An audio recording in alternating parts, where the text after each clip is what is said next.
Hey there, everybody. How's it going? Nice to see you again. So one of the things that I think about a lot, way more than I should, is the art of photography or photography as art.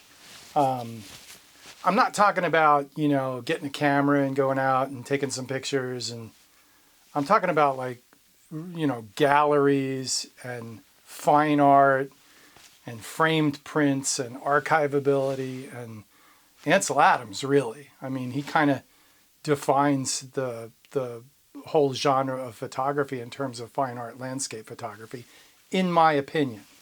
And that's based upon me looking at his work and looking at how unique it is. And also, it's not the only measure, and a lot of people like to jump to bumper sticker mentality where, little quips. And it's a much deeper topic than that. But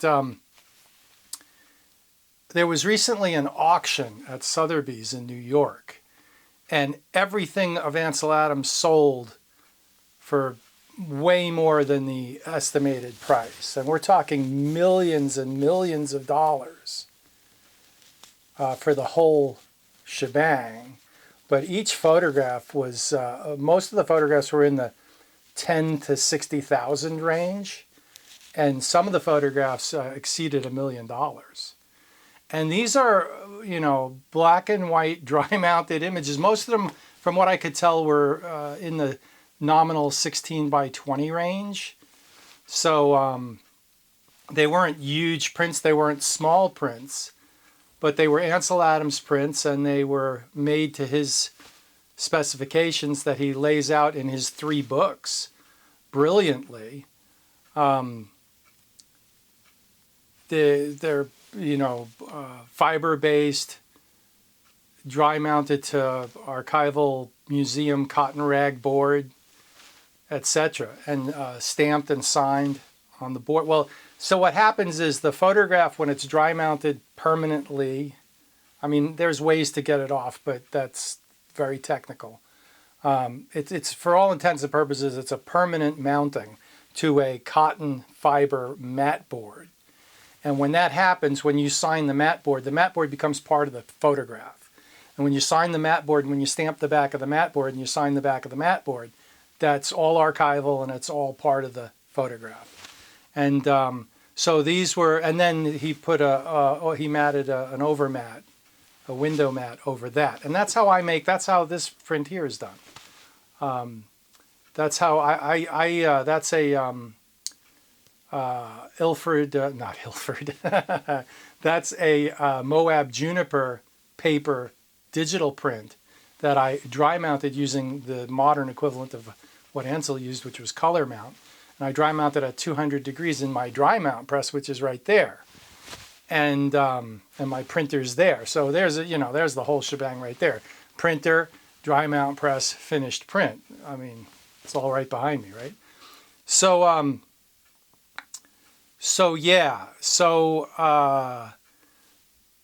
So the point that I'm trying to make is today I saw a video by Pete Mellows, who's I believe he's from Tasmania, and well, I know he's from Tasmania, and so and Pete said something extremely profound. He said it's one of the most profound things I've heard about I've heard pertaining to the subject of photography in a long time. And Pete said that AI is homogenizing the art of photography. I'm going to expand on that. I think digital has done that. I think that this printer has done that. I think that Photoshop has done that. And then take it a step further and the AI just, And why? Because any schmuck can spend a lot of money and buy a camera and go out and spin around at 70 frames per second with AI autofocus. And eventually, I mean, as Henry Cartier-Bresson said, even a blind chicken finds grain once in a while. Okay, so we're at the point where any schmuck can go out. I mean, You don't even have to buy a camera. You can just type in the kind of photograph you want into Chat GPT or whatever the hell it is, and it'll generate a great image for you. Okay, I mean, at what point, how far down that rabbit hole do you want to go? But let's pretend we're photographers, okay? And that's really what it is. It's people can spend a lot of money. They can buy a AI autofocus camera, spin it around at 70 frames per second, go someplace pretty, get some images, bring them into the computer, take them into Luminar Neo or whatever the new one is, put a canned sky in your image. Okay? 50 years from now or 70 years from now, is any of that crap going to be worth millions of dollars and auction off at Sotheby's? Compare and contrast that with, okay, so all that requires is money. In order to go out and make homogeneous, you don't need any skill. You really don't need to know what you're doing at all. You just need money and to buy some digital stuff and go out, some computers, and go out and photograph. Okay? Compare and contrast that. I penned it out for about $1,500, believe it or not.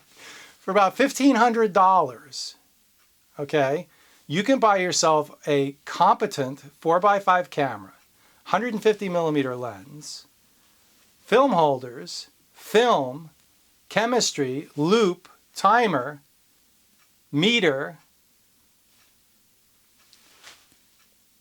I said $1,500. You can also buy yourself the darkroom equipment you need to make at least 11x14s, and you can definitely make 16x20s. Okay, if you're going to go to 16x20, you might have to spend a couple $100 more, right? Because the trays are a little bit more expensive. The paper's a little bit more expensive. But you can get yourself a complete 4x5 camera and darkroom kit, okay? And have the capability and the capacity to make Ansel Adams quality 16x20 prints with a lot of skill and study and experience and knowledge and talent. None of which is required to spend 10 grand on a digital camera and printer, etc. Okay. So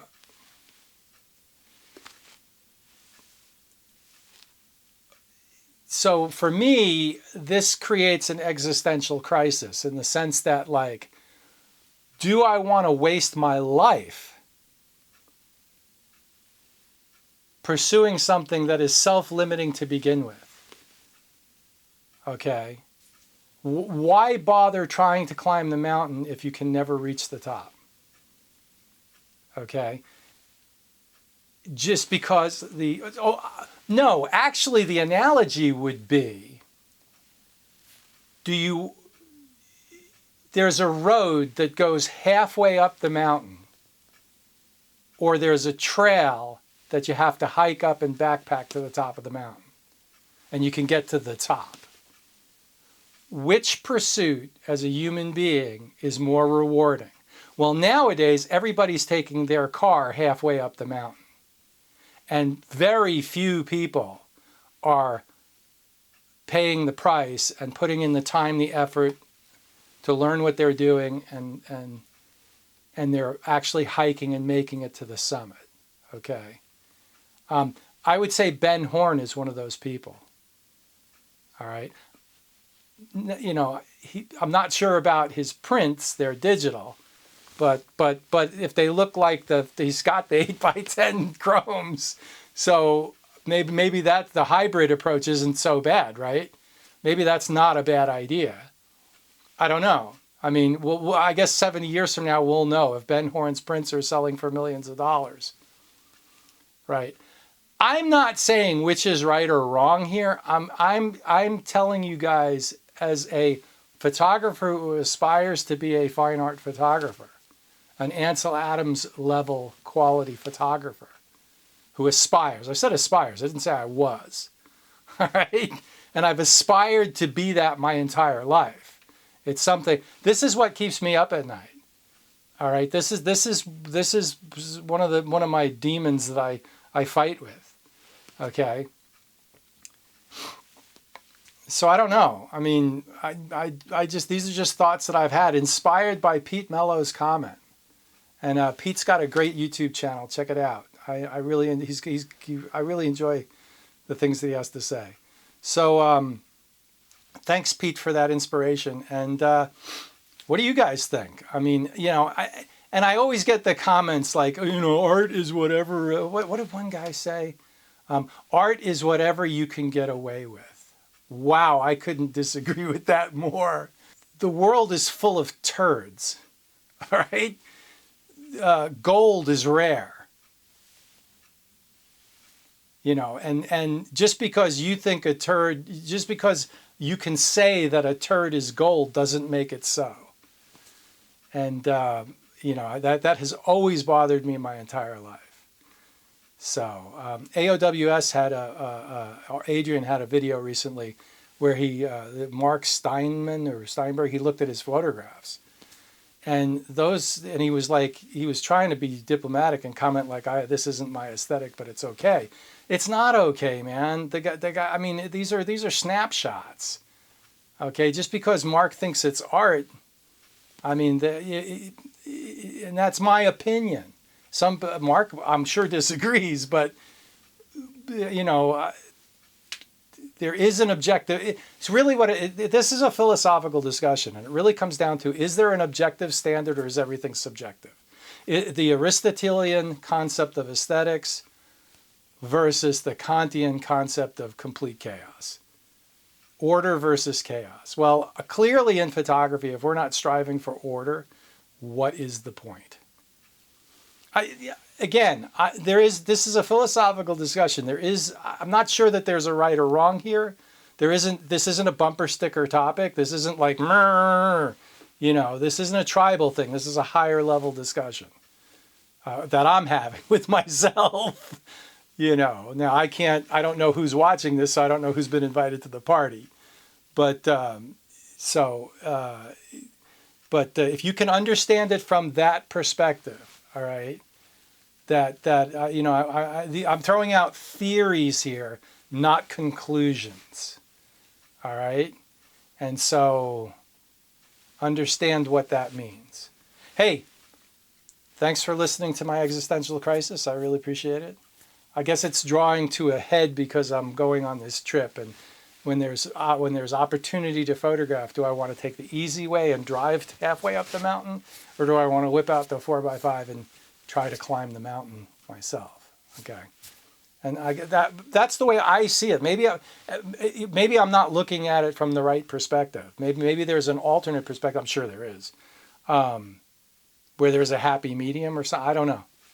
I'm just throwing it out there. This is what I struggle with. So hey, just ideas to maybe foster some thought and reflection. I don't know. Or I'm full of it. Who knows? Either way, hopefully you found this interesting. Let me add, my Patreon channel is doing awesomely. And I really appreciate everybody who signed up. You can sign up for free, and there is content there for my free members on my Patreon channel. So please consider doing that. Also, for $1 a month, you have full access to everything I put up there. And if you support me for more than that, there will be more perks than just that. My book is selling very well, and I appreciate everyone who's bought it, and thank you so much. And it is available for pre-order, and they will start shipping around the week of November 15th. So the 2 weeks before Thanksgiving in the U.S. is when they'll start shipping. So looking forward to that. Okay, thank you so much. Thanks again. And like, subscribe, hit the bell for notifications. Please subscribe. That helps out my YouTube channel tremendously. And we'll see you out there. Have a great one. Bye.